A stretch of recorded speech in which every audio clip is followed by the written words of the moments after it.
नमस्कार दोस्तों, स्वागत है आपका एक और रहस्यमय ज्ञान से भरे और आत्मा को छू लेने वाले सफर में, जहां हम जानेंगे हमारी भारतीय संस्कृति की उन कहानियों के बारे में जिनमें सिर्फ देवताओं की पूजा नहीं बल्कि जीवन की सच्चाइयां छिपी हैं। लेकिन क्या आपने कभी सोचा है कि इन कथाओं का प्रतीकात्मक मतलब क्या है? हमारी संस्कृति में कथाएं ही परंपरा है और हर कथा में छिपा होता है एक संदेश, एक रहस्य, एक दर्शन।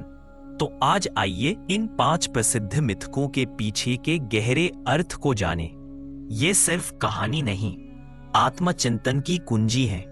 चलिए शुरू करते हैं।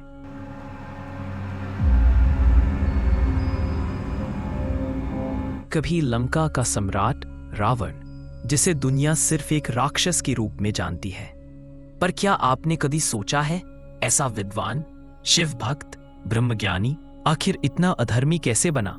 और वो 10 सिर क्या सच में थे या सिर्फ प्रतीक?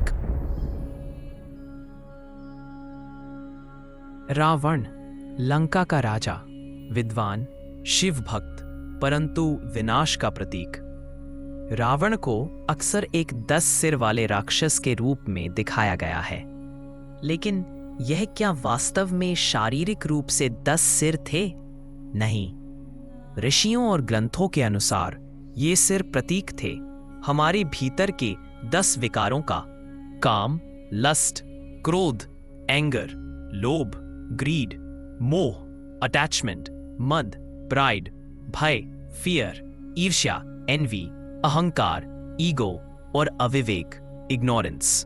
रावण का वध केवल श्री राम का विजय नहीं था, वो इन 10 विकारों पर विजय की प्रेरणा थी। जब हम अपने भीतर के रावण को हराते हैं, तभी भीतर का राम जागता है।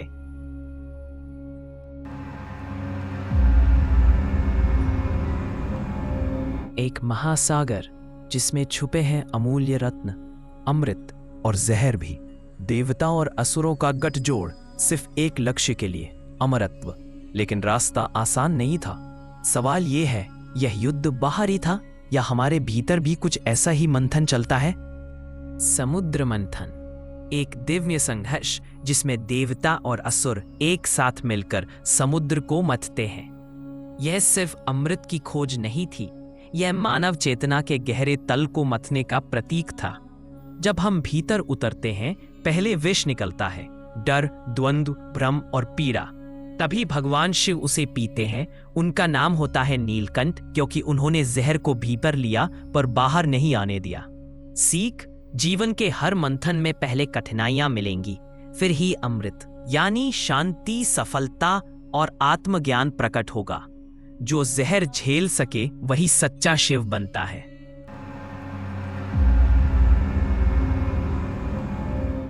द्रौपदी अग्नि से जन्मी, युद्धों की जननी और धर्म की रक्षक, लेकिन इतिहास उसे आज भी केवल 5 पतियों वाली स्त्री के रूप में देखता है। क्या यह केवल एक विवाह कथा है या स्त्री चेतना का प्रतीक? कौन थी वो असल में? द्रौपदी, अग्निकन्या, दृढ़ता और स्त्री शक्ति का प्रतीक। समाज आज भी प्रश्न करता है, द्रौपदी के 5 पतियों का क्या तात्पर्य था? परंतु यह कथा किसी विवाह व्यवस्था की नहीं, बल्कि मानव प्रकृति के 5 स्तंभों की है।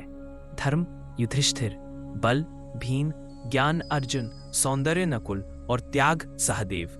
द्रौपदी उन सभी गुणों का संतुलन थी। वह सिर्फ एक रानी नहीं थी, वह चेतना की 5 दिशाओं को साधने वाली स्त्री थी। जब स्त्री शक्ति संतुलन में हो, तभी समाज में धर्म बना रहता है।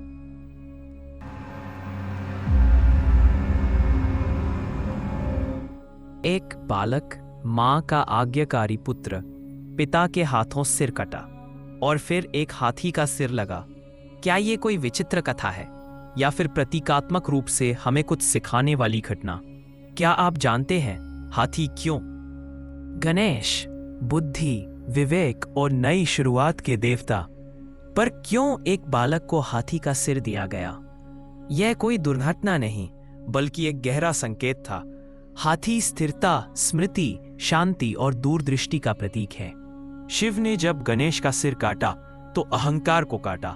जब हाथी का सिर लगाया तो उन्होंने उसमें विवेक और ज्ञान का बीज रोपा। गणेश जी हमें सिखाते हैं, जब हम पुराने अहम को छोड़ते हैं तभी नई शुरुआत होती है, और तभी हम सच्चे विघ्नहर्ता बनते हैं, अपने जीवन की रुकावटों के स्वयं रचयिता और निवारक।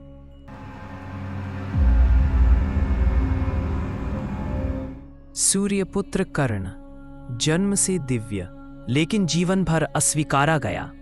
वो जिसे युद्ध कला में कोई नहीं हरा सका, पर जिसे समाज ने कभी अपनाया ही नहीं। क्या उसका पतन उसके भाग्य का दोष था या उसके फैसलों का परिणाम? कर्ण एक महान योद्धा, सूर्यपुत्र, लेकिन जीवन भर तिरस्कार का पात्र। वह जन्म से देवता का पुत्र था, पर समाज ने उसे सूत पुत्र कहा। वह सबसे कुशल धनुर्धर था, पर युद्ध में धोखा मिला। कृष्ण ने उसे युद्ध से पहले अवसर दिया, पर उसने धर्म से ज्यादा मित्रता चुनी। कर्ण का जीवन हमें सिखाता है, केवल प्रतिभा नहीं, सही दिशा भी जरूरी है। अगर आप गलत पक्ष पर खड़े हैं तो आपका धर्म भी आपकी रक्षा नहीं कर सकता।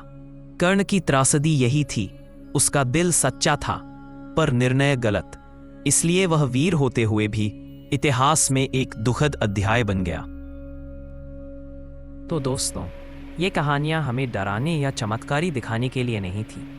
ये हमारे भीतर के मन, विचार और आत्मा की दिशा दिखाने वाली संकेत लिपियां हैं। अगर आप इन्हें केवल मनोरंजन के रूप में देखेंगे तो बहुत कुछ खो देंगे, लेकिन अगर आप इन्हें ध्यान से समझेंगे तो ये कहानियां आपको आपसे मिलवाएंगी। क्योंकि हर मिथक एक आईना है और उसमें जो दिखता है वो आप खुद होते हैं। धन्यवाद। अगर आपको ये वीडियो अच्छा लगा तो लाइक करें, सब्सक्राइब करें और कमेंट में बताएं कौन सी पौराणिक कथा आपको सबसे ज्यादा सोचने पर मजबूर करती है।